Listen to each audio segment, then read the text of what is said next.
Hello, hello, and welcome everyone to In Time. My name is Nicholas Lamar Soutter. We've got, yes, I am, my apologies, I got that wrong. You think I've done this intro enough, I'd have gotten it right. Hello, everyone. My name is Sinister Porpoise. Welcome to In Time. I have, this is my $400 dress. I've got my $400 cigarette case over there, and we'll get into all of that. This is some really, our producer, Nick Soutter, has usually, as you guys know, has no idea how to produce things, but this time he got it right. And my image I look like him now. It's great, but my real name is Sinister Porpoise. Moving on. Math Pig is joining us. Thank you very much for joining us, Math Pig. It's a long-standing joke, and I'm sure the solipsism is about to begin. We're going to have on, let's see, we've got it. Actually, I think the calendar lists Randolph Richardson, but he is not. We haven't completely rescheduled with him. We've got Tart coming on next week on Wednesday, I believe. I should have looked it up beforehand, but I was shooting the shit with Neil, so what can I say? We do have, so we've got Tart, the whole crew from Tart. We're going to be having a good discussion with them, I think. We are expecting Randolph to come back. We're going to try not to draw the ire of HBO this time. And a few other surprises coming up. We do have, hopefully, Maudy's going to be joining us. He's got an invite, and I know he wanted to come, but unfortunately, so, you know, he's got this thing called a job, and he's described a little bit about what it entails, and I've realized I really don't like the concept. But as a result, he may not be able to join us, but hopefully he will be coming at some point. So if he comes in, we'll get him in here. But in the meantime, we do have Neil 604. Neil, how are you? Hi, I'm Sinister Porpoise. Just thought I would get that out there. No, I'm okay. I'm okay. Nick, how you doing, man? I'm doing good. I'm doing good. We are all Sinister Porpoise. She's our chief solipsist. So this is our little corner of the internet is all solipsist jokes. I have to do it. I have to do it. I have to tell the. So, solipsist, deontologist, and utilitarian all walk into a bar. The deontologist orders a round of beers for everybody, raises a glass. I like beer. Yeah, perfect. Raises a glass and says, to always doing the right thing. Utilitarian goes up, orders a round for everybody, raises a glass to the greatest good for the greatest number. The solipsist goes up, orders one beer, drinks it down. The other two go up to the solipsist and say, gee, why didn't you order everybody a drink? And the solipsist says, I just did. So, no, we're doing good. We have we somehow wrenched this troll in our Titan. Can you read that? Yeah, Titan Uranus. Is that one? Yeah. He goes around. Yours was the best. I think he was the. He said you're one of the only ones that caught it right before saying it and said it anyway, which is kudos. So I'm doing good. So if you don't want to say it 3 times. You can also call him Teton Uranus. Oh, okay. There you go. Well, Tony used to work for us, so people can confuse him and Tony all the time. But yep. So. Oh, well, you know what? It's been over a year probably since we had you on. So I'm thank you so much for coming. And now I am definitely going to start attending more of your after shows. They're fun, aren't they? They are a blast. They are a blast. I have a lot of fun with those. And I know at least half the people there. So it's always, it's really cool. It's a great atmosphere. It's a lot of fun. Everybody has a really good time. So. Most for me, it's been and then for me, this is one of the things that's just getting on my nerves. Aside from the fact that everybody's been on either a half lockdown or whatever you want to call it for the last year and a half, it just seems like the overall stress has caused everything else in the system to start to show cracks. So people seem to be getting just, and maybe it's just my mindset, but people are getting sicker. Family is, and I've had, it's just, it seems like there's this heightened state of stuff going wrong. So but I'm for me, it's like, okay, show's going good, family's settled. I'm going out. I've been doing, I did yours, which was a lot of fun. And then, Amy Newman, do you know Amy Newman? Yeah, of course. Yeah. So that's been a blast doing those. And then I totally have to introduce. Amy fucking cracks me up, man. Amy is hilarious. She always has that heart on, and I want to know where she got that heart from, because that's I don't want to know. Well, I was on. Are you trying to say Amy's got a heart on? Well, that's a heart on. Yeah. Yep. Yep. No, that's good. Well, she was telling us 2 nights ago that she was actually arrested for attempted sodomy, and she said that. Oh yeah, I saw that. Yeah, you saw that. She's like, yeah, so the only problem she had with that was it was only attempted.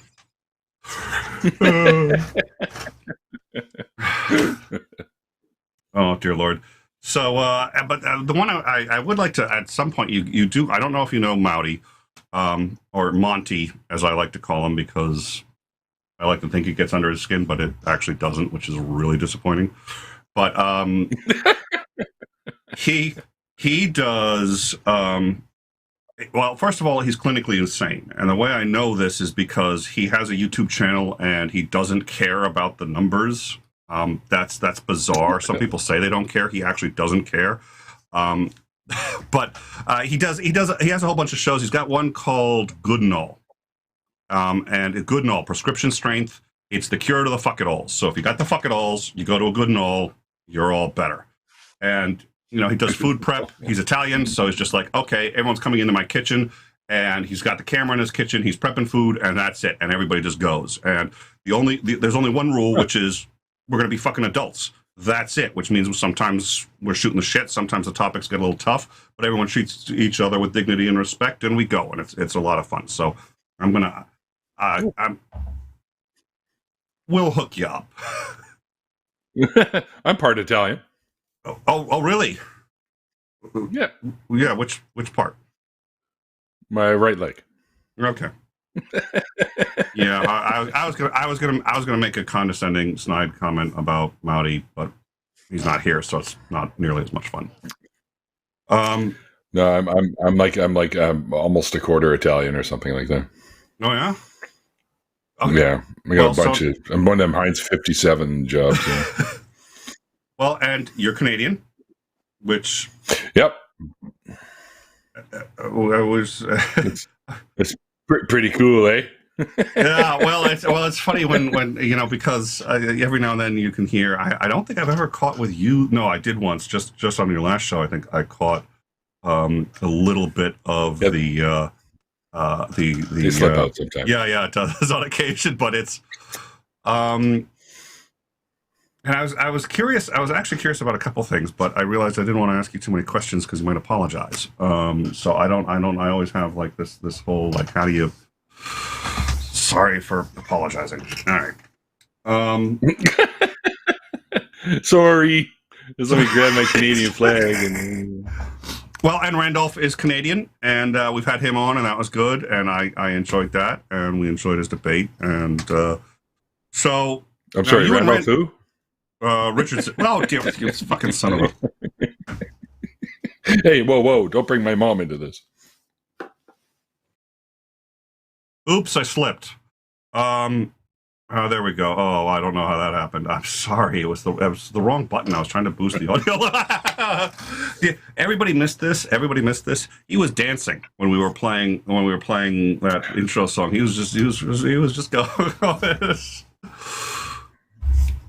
You know, like Metal Cat, or what is that cat that they always see with the different music in the background? He's always banging his head like this. It's a great little meme. Yeah, I've seen. They probably put over 1,000 songs to him too. Yep. Well, I'm trying to do a little more music anyway, and try to improve our repertoire. So, let's see. What was the? Oh yeah. What are you doing with Randolph? I know you, Randolph, Mikey, and I want to say somebody else, but I've forgotten who. Or No. up to no good. You're up to no good with that No. crew. You're up to no good. So we'll get that out of the way. And Always up to no good. yeah. Well, it's Randolph and I are going to be co-hosting a call-in show like you guys are familiar with the Talk Heathens and stuff like that, and it's going to be called True North Talk. So Mikey's our producer. Mm-hmm. Well, at least he'll be pretending to be our producer anyway. But so we're not entirely sure when that's going to start, but we do have a YouTube channel already. So people can go and sub to that if they want to. You just True North Talk is what it's called, and there's a bunch of construction videos in there. And Peter from Gonna Go For It took one of our clips and sped it up and put that old Benny Hill music, so it's fucking hilarious. So it's definitely worth a watch. You see us bumbling about with tools and wood and stuff like that. So. So are you guys going to be like, is it primarily going to be on atheism? Is it going to be people can call in on anything? I mean, are you going to have different topics? Anything belief-wise. Belief-wise. Yeah, anything belief-wise. Yep. All right. You call in, you Christians, atheists, Martians, I don't care. It's all good. So, okay, I got to ask, what is Canada thinking is going on? And I know you represent all Canadians, so this is a perfectly fair question. Of course I do. We're all the same here. So what is the sort of attitude there over what's been going on here over the last 4 years? Well, I can give you a visual if you like. Please. Okay, so it's like this. Yeah. Yeah.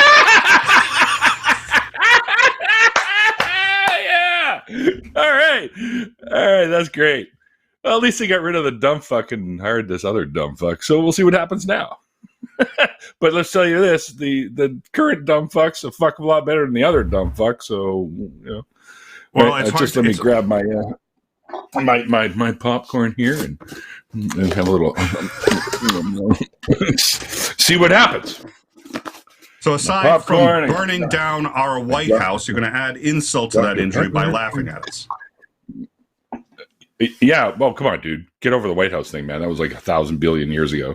So, no, it wasn't. The Earth was only 6,000 years old. It was right, of course. And it was an accident too. I was just there and dropped my match after lighting my smoke, and I was like, "Oh shit!" So you're saying you're 6,000 billion years old? Something like that, yeah. Something like that. Okay. Secret's out. I'm actually God. Oh dear Lord! I did. Okay. Yes. Before I started doing the YouTube stuff, I had, and I still have it up. It's kind of gone into disrepair because I've been spending too much time on YouTube. But I had the Atheist Codex or the Humanist Codex. It was a bunch of atheist arguments, and you could look up an argument. So you could look up apologetic arguments, you could look up anti-theistic arguments, and see sort of the history of the arguments, what some of the basic counters are, and all this other stuff. And it was designed to try to get actually every single theistic argument into a God of the Gaps argument, which as soon as you're at God of the Gaps, it's over because it's gone. But we also had a bunch of challenges. Arguments? What?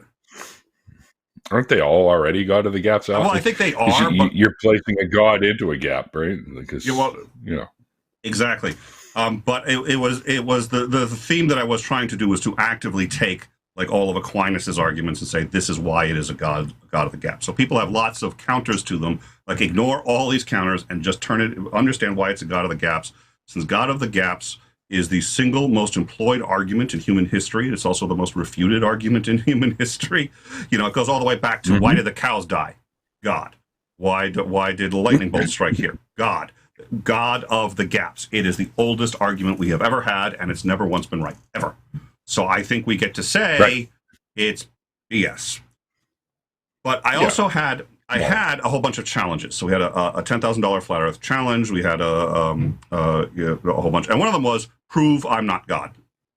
And that one got me into a lot of trouble for a number of reasons. Gee, I wonder why. Well, I had thought, first of all, it got me in some trouble with atheists, who some of whom got really pissed about it. But the biggie was the what? Really? Atheists got pissed at that? There's a couple on, well, look, but it was usually on Twitter, so it's like whether or not they understood it doesn't matter. It's just like, oh, you're just doing this for attention and for this and that. I was like, well, no, the attention's a nice benefit. But, I've got an entire argument worked out, and, you go through the thing, and there's a legit point to it. So, but there were enough theists saying, well, if I kill you, that would prove you're not God. And it's like, haha, but by the way, Jesus was killed and he was still God, so it actually wouldn't. So let's not go down that road. And there were too many who kind of enjoyed going down that road. I eventually had to take it down because I was just like, it's like, yeah, some unpleasant people over there. You people aren't playing this game properly. What's wrong with you? Yeah, exactly. Let me mock you. You're not letting me, Jesus, you're not letting me like just truly mock those beliefs. And I don't know. Well, fuck y'all. I'm getting another beer. Speaking of, so I remember distinctly the first time I received a number of non-credible threats, and then I received actually a credible threat from Cutter. No less, there was a guy in Cutter who was pissed at something I'd written and had translated into Arabic, or was it? No, it was Farsi, Arabic, whatever it is. He was pissed, and so it ended up being a bit of a deal. But you remember that. So is that something that you've encountered a lot of? So you've got a show, you're talking deconversion. You're not even really an activist that I can tell. That's you like talking, which I do stuff. I'm a member of like the IAA, the Canadian Atheists, and I do stuff locally, little bits and pieces. I haven't done anything in a while, mind you, but I have done some what do you call it? Charity stuff for the IAA and stuff, like getting atheists in danger out of the positions they're in, that kind of thing, which is something that the organization does, right? So I do stuff, just I don't talk about it a lot because I'm not really looking for a pat on the back or anything. I just do it because it's important to do. And I tell people about the whatever it is we're doing, and I'll share that shit on Twitter, and hopefully people can check it out and check out the organizations and help donate to get to get our objective done, and see what happens from there. That's pretty much what I do. All right. Well, let's put a link. We'll link to that in the description, so that's easy enough to do. But that is the and the Atheist Republic, and I don't know. Of course, the Atheist Republic used to do a lot of that. I don't know if they're still as actively engaged in, but especially helping people who are in Middle Eastern countries who are straight up in risk of their lives to even suggest they're an atheist, which is one of those. It's like it's basically atheist and apostate are the two, and I think even I forget which in the order of crimes for which you could be killed under Sharia law, but atheism's about the highest. So pretty sure you can be killed for sneezing incorrectly, if I remember right. But I used to work a bit with Armin when he lived here in Vancouver, but he moved away, so I haven't seen him in a long. And by the way, you guys do have my name down there, or sorry, down here. Yeah, right there. It's Neil the 604 atheist. Not the 406. Oh Jesus! I am dyslexic as all, and it's like I have to, and it's funny. So I have this voice dictation that I use, and it goes off the mic, and it's great. But if I'm not using it, oh dear Lord, it's funny because when I do use it, it screws a lot of stuff up. And so people sit there and say, there's a lot of words that it's got a word close, but you have to learn to speak voice dictation if you really want to get it. Like, just stop using it. I was like, okay, I'll stop using it, and like, go back, use it again, go back to using it because. All right. Night, Mathig. By the way, I'm doing the show with you and modding your chat at the same time. Wait, you're modding the chat at the same time. Oh, okay. If you were modding the chat, you'd have gotten rid of Math Pig, but okay. No, I just said goodnight. He's leaving anyways. Yes, he is. He just found out I was modding, so he's like, "Oh shit, I better go." Yeah, he and I got just tighten your chat earlier. Tighten slacking off. So, well, slacking off would imply I was working in the first place. Which is stretch, but I'll get it. Fair.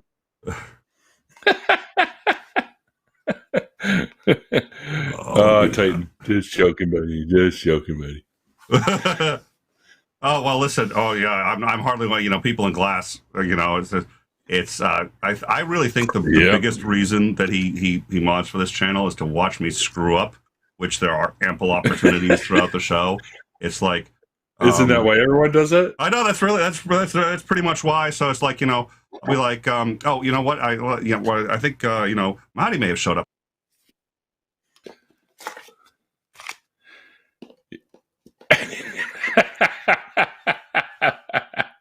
Hey, you're too loud.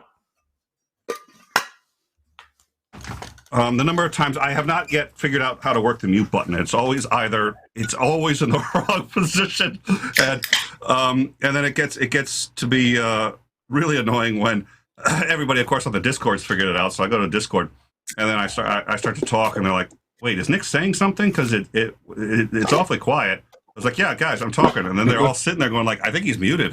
So I'm just like, "What?" It's like the fucking assholes. Yeah, Discord.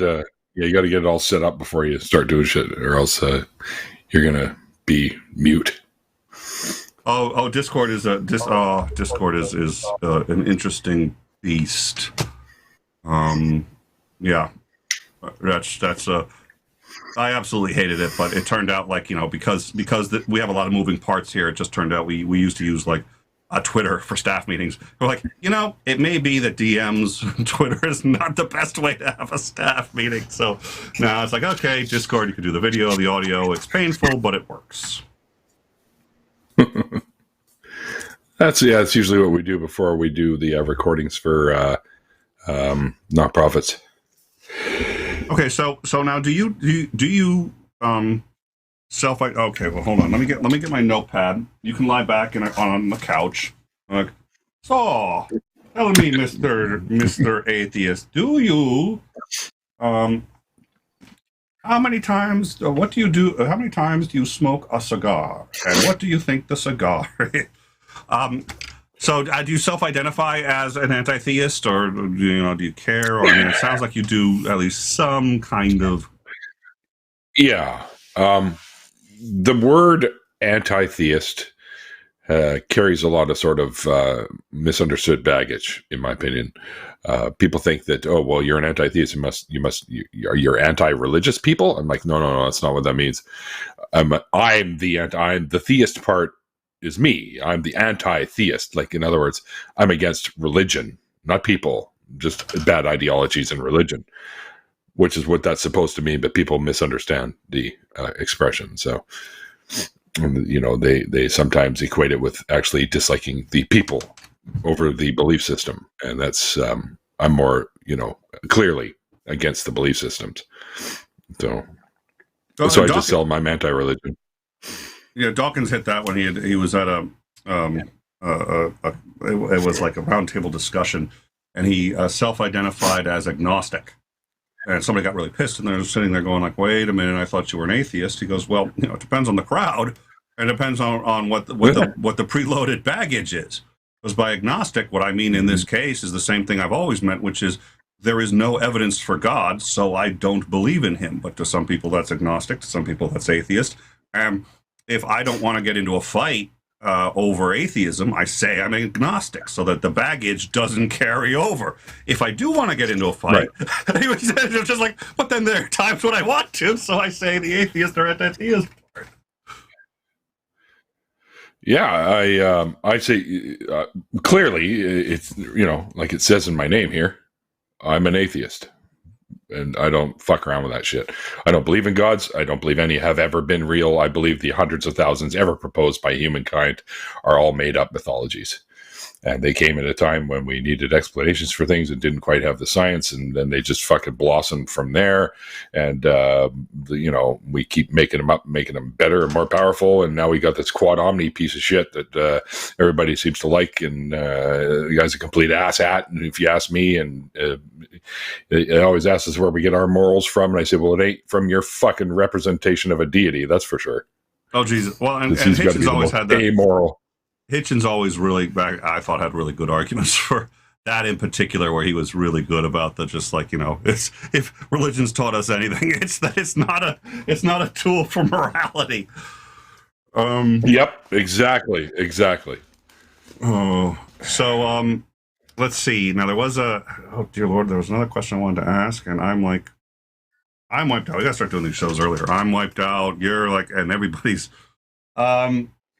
Dear Lord, what the fuck was I going to ask you? Of course, I don't know why I'm asking you now. I think you should apologize. I'm sorry. Black, by the way, is the answer. I thought you were going to ask me what color my underwear was. But, how did you know? That whole psychic thing that doesn't exist. Okay. The telekinesis. Okay. That's me. So, I'm Telekineal, the 6'4" atheist. So, is there anything that stands out in your mind? I mean, like I said, I got for me, like the very first time somebody actually really threatened me and my family, and it was a genuinely unpleasant experience. Is there anything that stands out in your mind where you may or may not have been scared, but at a minimum, it was something where you said, okay, this is at least why I do it. This is why I do it, because of people like this and the people who want to cause harm. Has there been something that crystallized things for you at any point, either for or against, whether it was just sort of a moment that changed how you looked at atheism and or anti-theism? No, I think just, I've been an atheist for quite some time.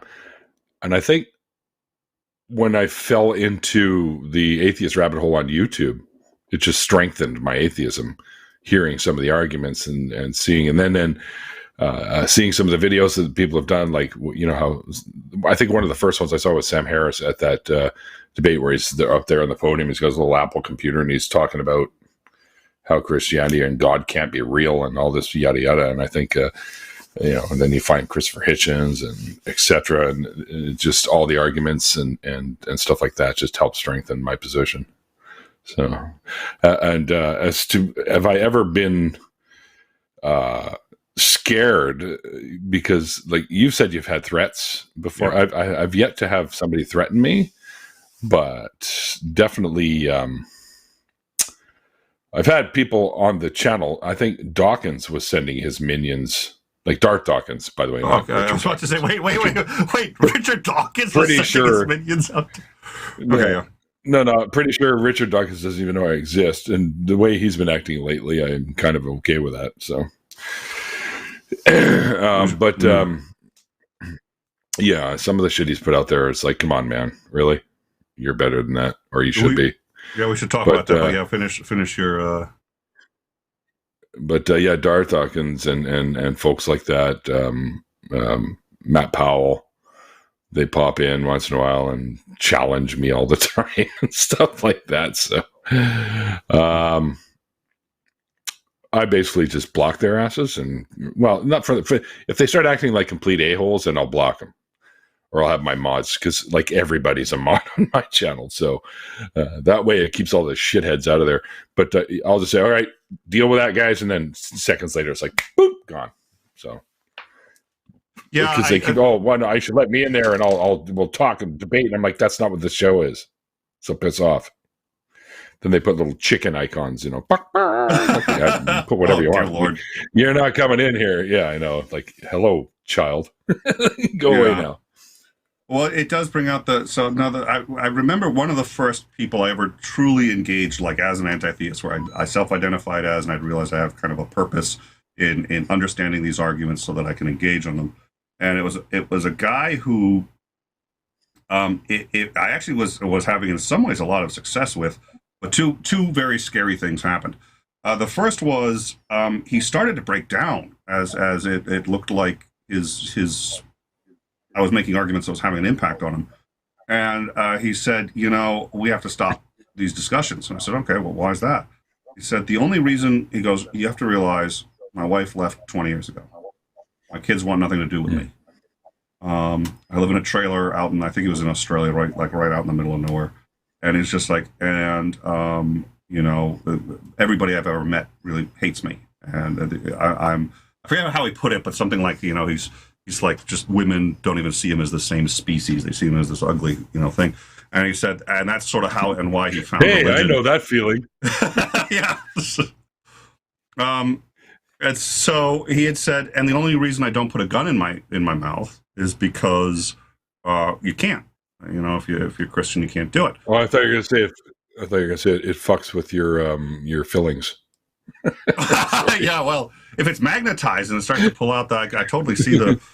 Anyway, so I was just okay. We'll stop. We'll disengage. And about 2 months later, he comes back at me with a vengeance, and he's hitting me with all these arguments. I was like, I already addressed this stuff, and I said, "You're the one who said you want to stop talking about this," and I did, because that's when I realized there's some people just genuinely need this. So you can't go around just attacking everybody because you don't know their personal story. So you wait until they engage, and you try to do it. So I learned a lot from this guy. But then he started coming at me, and then he just started saying, well, you know, because of your actions, your children are going to hell. And by the way, I wrote a description of that. And so I get a 2-page thesis that describes the smell and their skin burning. And I mean, specifically my kids, who he had looked up on Facebook. And I was just like, I'm starting to genuinely not like this person. Yeah, no kidding. Oh, and that's very stalkerish. And then there were some veiled threats. He was never an issue, but then I got one from Soutter because I'd written a piece that was comparing and contrasting Islam and Christianity, but not from the point of which one's better or worse, but from the point of any Christian who says Islam is terrible because of the things it says in the Quran, or because of the things that terrorists do, because there's no such thing as Christian terrorists. Which, you know, it's like, oh, sure, there's not. Yeah, I was going, okay, here's terrorism. Here's how Christians do it. Here's how Muslims do it. Don't get off your high horse and sit there and say, and then, okay, yeah, here are these terrible passages in the Quran. Holy shit. Here are passages just as, where do you think fucking Muhammad got the idea? Muhammad didn't pull this shit out of thin air. He read the Bible. He was, Muslims share the first and second testaments, the Old and the New Testament. They believe that. Tell that to a Christian, like, no, they don't. Well, they don't. They think Jesus was more of a prophet than the Son of God. A prophet, But Jesus never claimed to be. By the way, keep in mind, the Son of God thing is, Jesus never claimed to be the Son of God. So you can believe just about everything. We don't know that. There's no original copies of the Bible, so we don't know anything about the Bible. Yeah. All you're getting is that the latest version, the King James version. And by the way, Christians, I'm not sure if you know this, but King James was gay. So I did not know that. I don't know how you feel about that. Yeah. He had a thing for unicorns. That's why that's my favorite version, is because that's one of, I think, 3 versions that have the unicorns. I like unicorns. Cool. I didn't know that. I tried to read. I've read the Old Testament, but I've tried to read the new one, and I read a bunch of bits and pieces. I skipped a bunch of shit that was boring as fuck, but yeah, but I mean, fuck. It's like if you're not into Shakespeare and you try to read Shakespeare, it's kind of the same thing. It's like what? Even if you're into Shakespeare, I mean, the whole begats section, I think that takes out a lot of people. Exactly. I think a lot of people. Well, I do like. One of the things I've got this test I like to do, which is when I'm talking to, because I want to know who I'm talking to when I'm talking to a theist. So if we end up ever talking about the Ark, which invariably comes up at some point, I talk about the 7 pairs of animals that went onto the Ark. And I listen to see if I get a response. Now, the people who don't respond read the fucking Bible. The people who do listen to the song that says they went on by twosies, twosies, twosies. No, God said you're going to put on 7 pairs, 14 of each. And then Noah was just like, wow, that's a lot. And God said, you're screwed. And then Noah's like, okay, I'm going to build the ark. He said, and when you build the ark, just remember 7 pairs of the clean and 1 pair of the dirty. So he also changed his mind there. It wasn't even he changes his mind, and then you get but you can use either a pair. The animals came on pairs, or by 14 of them of each. You can use either. They're both legit. If you've read the Bible, you'll know that. But there's go look up in Ken Ham's Ark exhibit. He accounts for it because he actually apparently has read the thing. But it's always interesting to talk to people who claim that this is the handbook for life. It was written by the creator who knows more about the universe than any of us could possibly hope to. And I got a girlfriend, a job, graduated high school, and did all these things before I read the manual for life. Are you kidding me? Yeah, you don't. I don't know what you believe, but it's not quite what you say it is. All right, hold on. I'm gonna. Yeah, sorry. Okay, sure. Quickly check the live chat. Yeah. What were we gonna say? It says King James was bi, not gay. Oh, okay. Well, then Doctor Who lied to me. Oh, dear Lord. Well, I knew that beforehand, anyways. But yeah, they went on the whole him being gay on one of the Doctor Who episodes where she goes back in time to rescue some witches. So you strawmanned the gay guy. Okay. No, I just Porpoise says that King James was bi and not gay. So Dawkins comes out with a tweet and says feelings are not. I think the feelings aren't the reality, and we shouldn't. Now he obviously didn't mention transgender, but has he thought about that himself? I'm sorry, what? I see. I'm still on Dark Dawkins. Okay. We can go wherever you like, guys. No. You were starting with something there. Oh, yeah. No. I meant Richard Dawkins, because you had said you were less of a fan, which I echo the sentiment. It's very disappointing. On the flip side, I have a slightly different take on it, but I was curious what your take was. I don't know. I don't know if he's starting to go senile a little bit, but it's not really his expertise, this kind of biology. So I don't think he's an expert in the field. So I don't think he should really be, especially on Twitter, where it's going to get vitriol and all kinds of fucking mixed emotional responses too. And I think I don't know if he understands how Twitter works, and I don't think he's an expert enough in that part of biology to be tweeting stuff like that, especially knowing full well the kinds of responses that can come from that. And not only that, but it's like I often say, if you stir the shit pot, you often have to lick the spoon. So, and I think he's licked the spoon now big time. Yeah. So, and I think what, a lot of people were harping all over humanists, the Humanist Association or whatever. I think they did the right thing. I think they should, because he's, by putting out shit out there, it's demonstrating he's not quite the humanist people think he is. I think that's a fair point. I think that's a fair point. I am ambivalent about it, which sounds like you are too. But I think you've settled on where you stand on it, at least for now. I think you're right. It does sort of seem like he's kind of lost it a little bit. But and we have and I think another super chat must have come in, because $5 super chat from Sinister Porpoise. Let's see. So were dinosaurs unclean, and then that's why they died out. Weird dinosaurs unclean. Oh, I have no idea what that statement means. I think it had to do with licking the spoon. But I don't. Unclean. So weird dinosaurs, unclean, and then that's why they died out. Oh, were dinosaurs unclean? I think Porpoise knows I'm dyslexic, so I think she reversed everything in the hopes that I'd see it correctly and be able to read what she was saying, but it didn't work.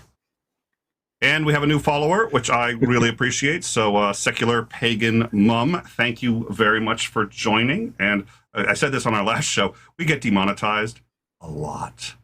So it's really nice. Well, we also do the news, and when we do the news, it's like, have you had a video blocked yet? We just had one. We were able to cut out the piece that got it blocked. We've had a few other blocks taken down. My rule of thumb. This is an educational program. My rule of thumb is if it's educational, air it, deal with the consequences after. And we had when we had on Randolph, we took a whole bunch of clips from, and it was fair use. It was absolutely fair use, and we finally won on fair use, but it took a while. Clips from HBO, and HBO had the video taken down because we used clips from Sam Harris getting into a fight with Batfleck, Ben Affleck. Do you remember that one? It was a while back when Ben Affleck was calling him racist and saying, well, if you think that Muslims are bad because of the ideology, then you're a racist. It just spilled up to, and so Randolph and I just talked about it, but we aired more than 3 minutes. They had that taken down. So that's not racism. Yeah, but even if it was the closest you could argue, so I was just like, thanks, Ben. You're coming out swinging there. It was looking like an idiot. Yeah.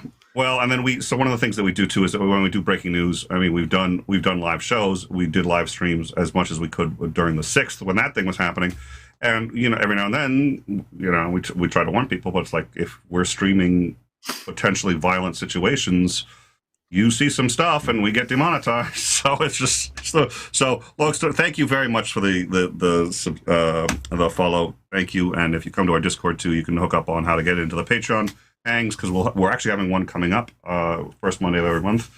But I'll follow up or DM myself or get into the Discord, and we'll make sure that you're sorted out so you can.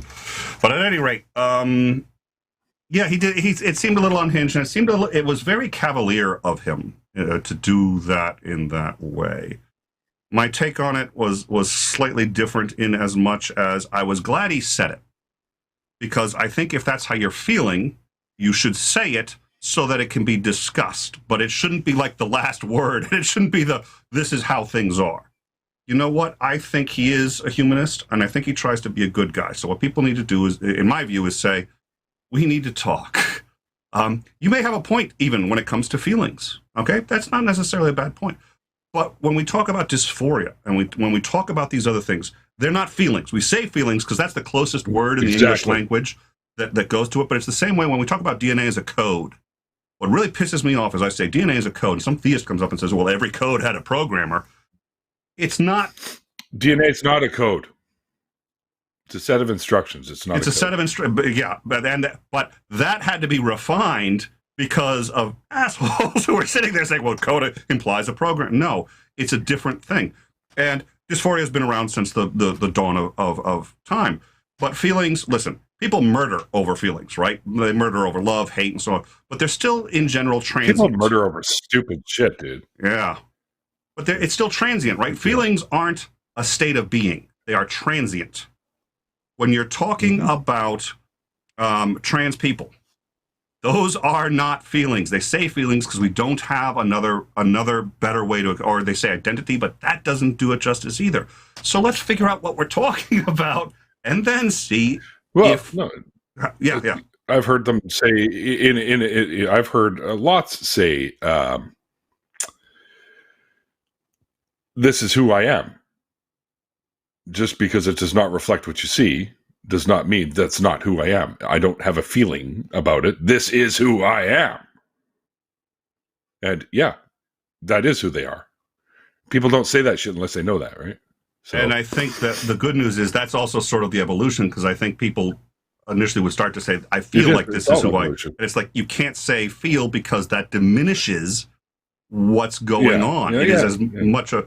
So his argument may actually be a valid argument in as much as I agree feelings aren't a person. But when we talk about trans, we're not talking about feelings. So if that's what you're talking about, which I think that is what he was talking about, I think he was trying to make that argument. Okay, dude, you're a good guy. You want to be a good guy. So let's talk and maybe try to work this out so that you understand at least what we're talking about before you criticize it, because and that's sort of like, so I get when people start to call people out. I get a little like, is there a way to call in? Is there a way to say, hey, I know you. You're a good guy. You want to be a good guy. Let's talk about this and sort this out, because I don't think the person that you are would really actually believe the things that you appear to be saying. So let's get this. And if you do, fine. But then I know I have to adjust who I respect and why. So there's got to be consequences. But let's see but it sounds like, so I don't know about the pulling of just because it's a humanitarian award. I think it's justifiable, but even then, there's this part of me that say, yeah, he can come, but only if he's going to sit down and talk with somebody, which he also might not do anyway. It's a complicated situation, but I get a little, I get sad whenever anybody gets called out for these things. There's some people who are truly horrible people. There are people who are in the KKK, not because they believe that blacks are inferior. It's because they enjoy hating people and they enjoy feeling superior, and you cannot hate without feeling superior. It is impossible to hate without feeling superior. And that's why they do it. Okay, you're not getting to those people, but I don't know. I was a little, I understand him getting called out, and if he's really starting to go off the rails, then there's nothing you can do, and maybe he should be called out. But I was a little disappointed. Oh, no, he definitely, for that tweet, he definitely should have been called out. Yeah. Rightfully called out. Like, I'm sorry, but that is like, are you trying to fuck? What are you, sitting on the hot button now? Like, come on, man. Yeah. Like, this is not, he could have, that tweet could have been better planned. Let's put it that way. And worded differently where, I mean, if that's truly what he wanted to do, was start a discussion about, let's try and figure this out, even though there's already fucking tons of papers out there on this project, on this subject, explaining how evolution has worked over the past, few thousand years, and how humans have evolved. There have been people like this for long time. There's animals are like this too. They've got examples of animals like this. Like, this is just how evolution works. And by no means are these people, and I say that like they're somehow different. They're not, because we're all pretty much the same. It's just, that's just part of evolution. And this is sort of like, I'm almost sort of kicking myself right now, because I don't know how to express myself properly when it comes to stuff like this, because, I like everybody, so I don't want to piss anybody off. Like, I like everyone within, to a point where they're not complete douchebags and doing stuff like murdering people and raping children and all that. Those people I can do without. But if you're a decent human being, and that's the key factor right there, human being, right? I don't, whoever you are, whatever you are, however you are, and why ever you are, I'm fine with it, as long as you're not a complete a-hole. And I think he could have really handled that whole thing a lot better. And I don't think he took enough. See, the reason why I think he's losing it is because I don't think he took enough time to really consider how to speak about it. Pretty much. I think those are some excellent points, and I hadn't considered. So thank you. I think those are some excellent points. So I wanted to ask something, because we've been talking about your channel a bit, and you have a lot of things that you do. So it's your channel is, and you take a hiatus for a while in between. You do some shows. And then you go. So it's not your day job. So A, what is your day job, and B, what do you do to deal with stress? Everybody's under more stress than most of us have ever been in our lives in one way or another. How do you deal with stress? Is it the show? Do you do other things? So two very big questions. Yeah, my day job, I'm a chemist for an environmental company. I test stuff like waste oil, contaminated soils, that kind of thing, mostly through ICP or ICP. Yeah, ICP or ICAP, we call it, or gas chromatography. We also do some halogen type testing stuff, and I also recycle antifreeze, where I take waste antifreeze and we do high heat distillation and separate the water and the chemicals and get rid of all the shit that's in there, and send all the glycol over, and we re-add water and chemicals and coloring and turn it back into antifreeze. And then I have to test all that to make sure it's up to Canadian standards. So or standards in general. But and then when I feel like I'm starting to stress about stuff, I don't know. I've always just gone outside for a bit of a walk, or grab a half sack of beer, grab my lunch, or go sit outside in the shade in the summertime, or out under the covers if it's rainy, and I just amuse myself with things until I just de-stress. Like I don't really get bothered by stress that much. Maybe you're I'm Canadian. an oddball, I don't think you're allowed to legally. I think if you do, they move you down here. It's in our Charter of Rights and Freedoms. You're not allowed to be stressed, but I don't let shit get to me. Honestly, I mean, obviously, in my time, some shit has gotten to me, but I deal with it rather than stew on it, because I think stewing on it is what builds the stress right up. So I deal with it. Grab some lube, go in the bathroom. No, I'm just kidding. So you don't use lube. Brave man. Well, who needs lube? Oh, wow. Shit. Hold on. My phone's ringing. Hold on. You have been demonetized for 16 years. Why 16? You're welcome. Okay. I'm not touching that one. Yeah, well, you'll touch everything else, apparently. Yeah, only in the bathroom. That's mildly better. I don't really want to know what you've been doing with that mic when the camera's off. Well, last time I did it not in the bathroom, I'm not allowed back in Safeway.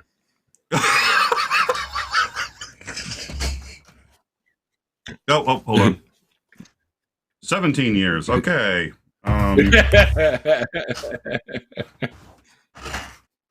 Oh, dear Lord. Well, I wish I could do that. I do the American thing with stress, which is I kind of bottle it up until I just explode onto anybody that's near me, which is why I'm not allowed in Safeway. I think we both have exploded in one way or another, but it's yeah, okay.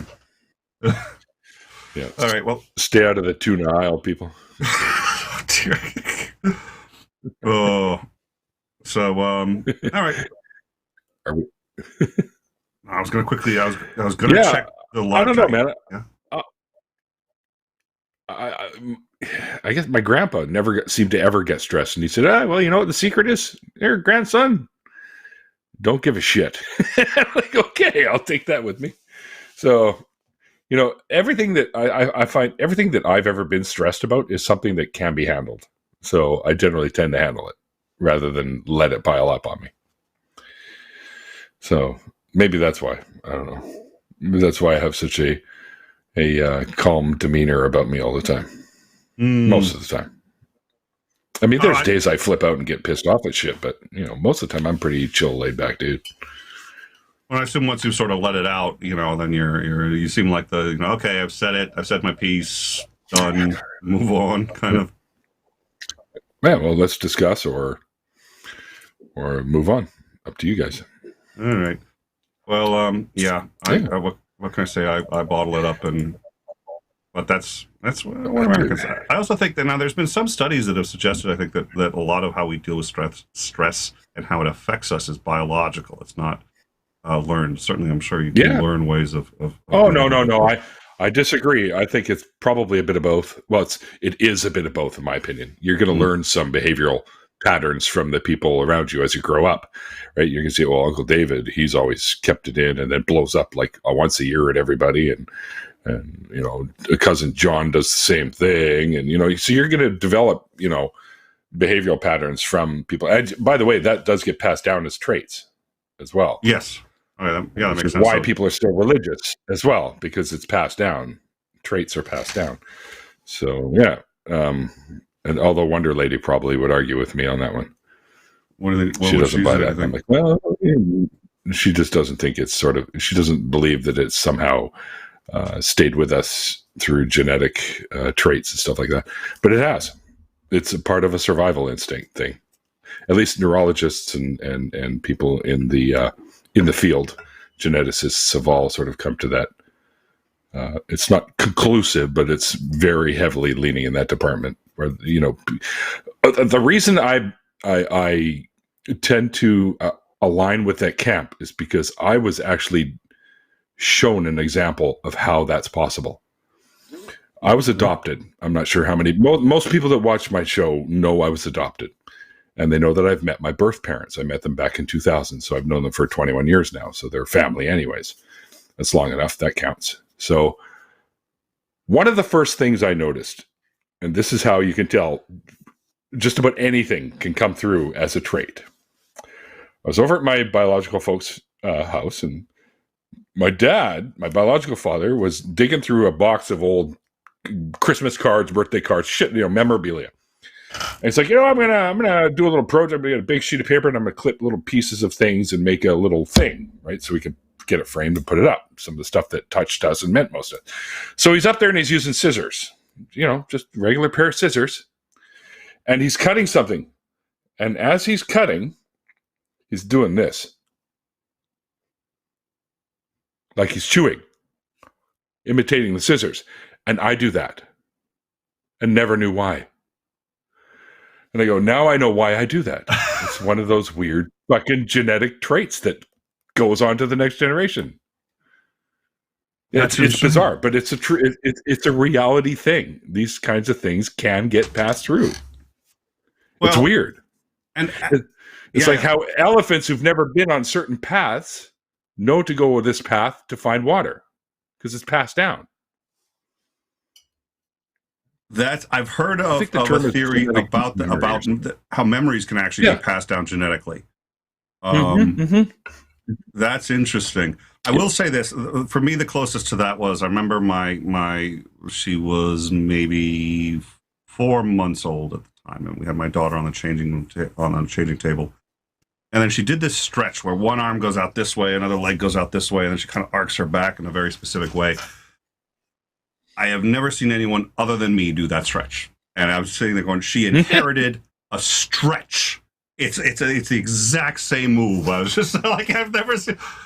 Okay, my wife was just like, oh dear Lord. You're like, she gets that for me. What? Oh, she gets that for me. Yeah. I'm immensely proud. It's also a sign of success. She will probably someday do reasonably well on YouTube and just, I have Is that right? Yeah, you're supposed to go with it. Just like you're sort of, can you at least humor me? The people who know me, they humor me. They realize I'm insane. All right. Yeah, it sounds like a viable hypothesis. We'll have to wait to see how this turns out in the end. Then we can have it peer reviewed, and we'll figure it out, right? So, where's the button for his shield? Or did I? Okay. Shut up, Nick. You love me. I do, and I was tempted to close the shield, but there was a 50-50. I'd mute myself, so I'm just not. It's not worth the risk at the current moment. That means I would have the full-on vocal power here. Nick's been muted. Exactly. God does exist. All right. Well, I think we're going to start wrapping it up. If anybody has any, remember Sammy Jenkins. It's a Canadian-Australian thing. The key is to not give up. There's that book, The Subtle Art of Not Giving a Fuck, which I was sitting there. I actually got the book. Haven't bothered to read it, but it did occur to me. What were you going to say? I have it too. You have it? It's in the other. It's actually, this is the first time something hasn't been within reach. It's actually in the other room on the bookshelf. Well, so for me, I was just sitting there going, if I'm so stressed out that I have to get a book to say how to not give a fuck, I was just like, now this book tells me how to not give a fuck. It tells me I have to do this, this, and this, or else I'm giving a fuck. So I'm going to stop giving a fuck by listening to everything that this book says. So, that's right. It's my Bible. Yeah. Who was it? Oh, I was just thinking George Carlin. Yeah, the motivational books, of course, too. It's like, why do you need a motivational book? If you went and bought the book, you're motivated. You were motivated to buy the book, so you can sit there and say, I have motivation. I don't need the book anymore. Yeah. Why do you need... All right. Well, that way now you've got evidence that you are motivated, because someone says, "I don't know, are you that motivated?" Look, I bought the book. George Carlin said it's motivation right there. Oh, he was vicious because he's dead. But I got to see him live, which was fun. At a casino. I'm not a huge casino guy, but I was like, okay, it's George Carlin. I'm going to the casino. Me either. I've seen him twice. You what? Oh, you've seen him twice? Yeah, Queen Elizabeth Theatre here in Vancouver. Okay. Yes, that's right, people. We have a theater named after the Queen. Oh, yeah. That's why most of us just call it the QE. We have these huge casinos, and it's like they're on the Indian reservations, which is in. Oh yeah, you got the on reservation land, or is it? Do you have the same kind of deal that the U.S. has? Or? Not always. Most of them are actually not on reservation lands. But well, let's face it, all the land around here was pretty much their land before we showed up and took over everything.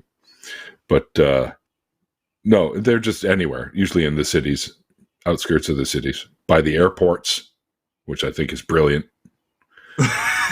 Yeah, because it's just time to kill and money to burn. Well, they're illegal in most of the U.S.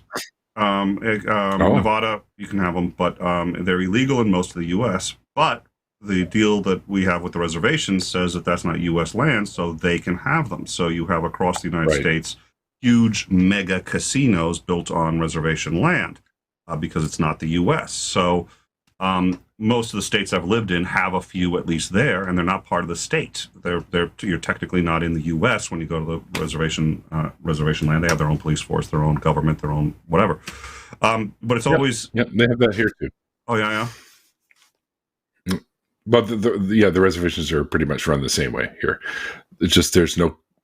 I can't say there are none. I've not heard of any or remember hearing of any, but there might be some here for sure. But I don't know. I'm not a gambler. Like, I play Keno, that's it, and only when I go to the pub. And generally, I do a system where I just play 2 numbers, and I win like about 35 to 40% of the time. So that's not too bad. And I'll usually win $50 or $100 over the night, and just pays for everything. So yeah. And I'm not a big gambler. Don't believe in divine inspiration. I mean, mathematically, that shouldn't be happening. Nope. No, well, see, I've watched the Keno for a while, and I see what numbers seem to be coming up more than the others that day. And I'll try 4 rounds, pick 2 of those numbers, play them over and over again, throw in $20, so it's $5 a draw, and then I'll, guaranteed to hit once at least out of those 4. Thank you for joining us on In Time, folks. This is Gambling Tips. This is our new show on how to gamble, and we'll. That's just how I do it. I'm not saying follow my advice, but it's rare that I'll go and not win at least once. Like, that's rare. I have win at least once, and I like poker. I have a good friend who plays poker. I wouldn't want to do it professionally, but I have a friend who's done it semi-professionally, and just learning from him how it's really played is amazing. Oh yeah, yeah. And one of the it's not as simple as you think.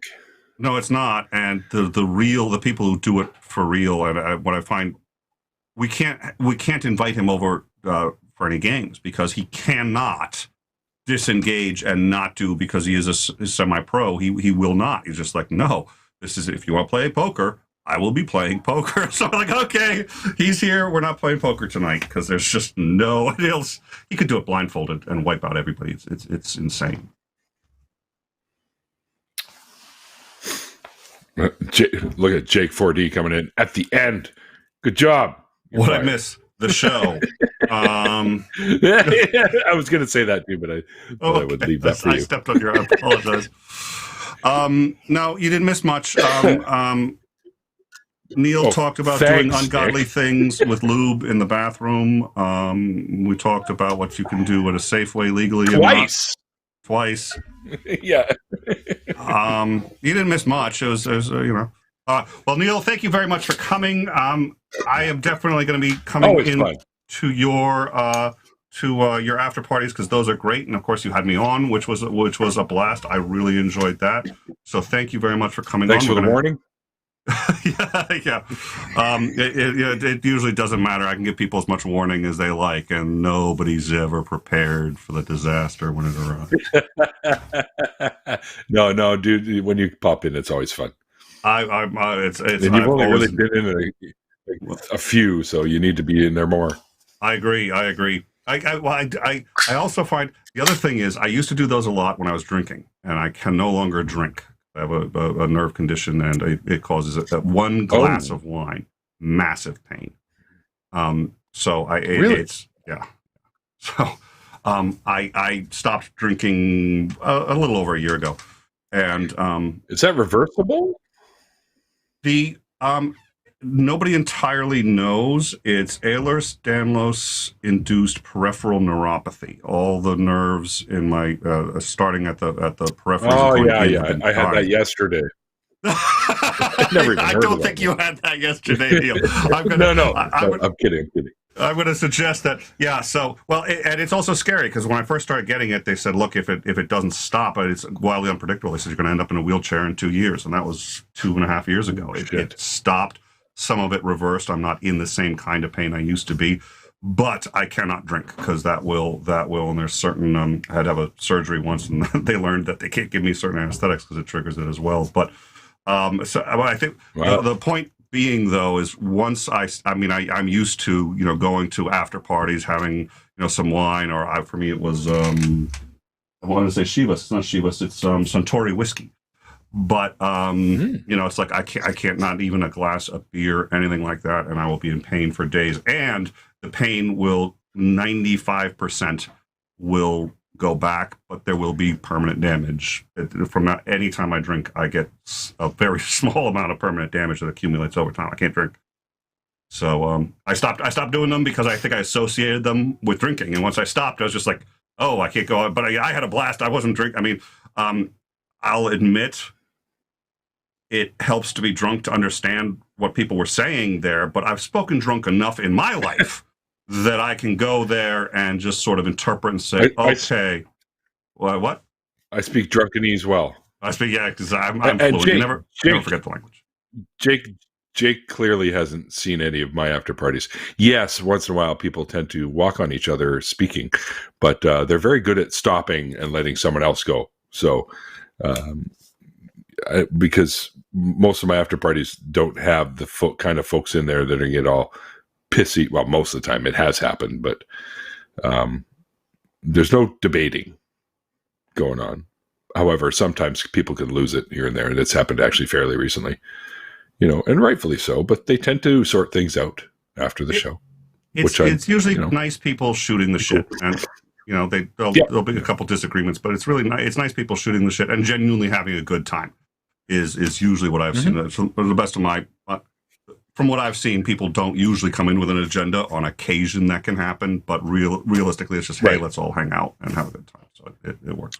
Well, I mean, it's me and Mikey on gummies and beer most of the time. So how bad can it be? We're all chilling out. Dude, no, dude. I these ones that a buddy of mine gave me. I ate a whole one once, and I was fucking pacing my apartment, paranoid and freaking out, and that's never happened to me before. So that even added to it. Oh, I told you I was going to show you this. So yeah, so I take like a third of it, and I'm good. Yeah, the vape. I don't vape anymore, but this is one of the few things that actually also did really well against the nerve pain.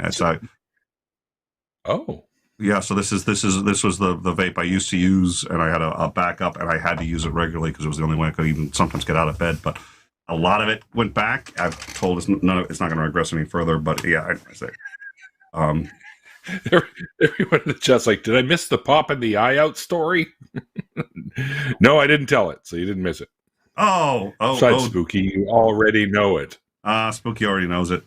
If you listen, it's a great story. If you want to hear the story, go to his channel and you will hear it there.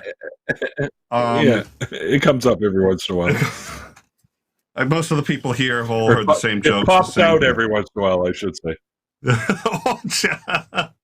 All right. Well, once again, Neil, thank you so much for joining us, and Yeah, let's do this more. We need to I do this more. I agree, and I'm definitely gonna show up. I said I'm absolutely. So I'm trying to get back into debates too. That would be a lot of fun. So thank you all for joining us. I'll debate you. And tomorrow, no, not tomorrow, but next week we're going to have on the whole crew from Tart is going to be here. We're going to have a discussion. It's going to be another thing like this. It's no holes barred. We're just going to talk about philosophy.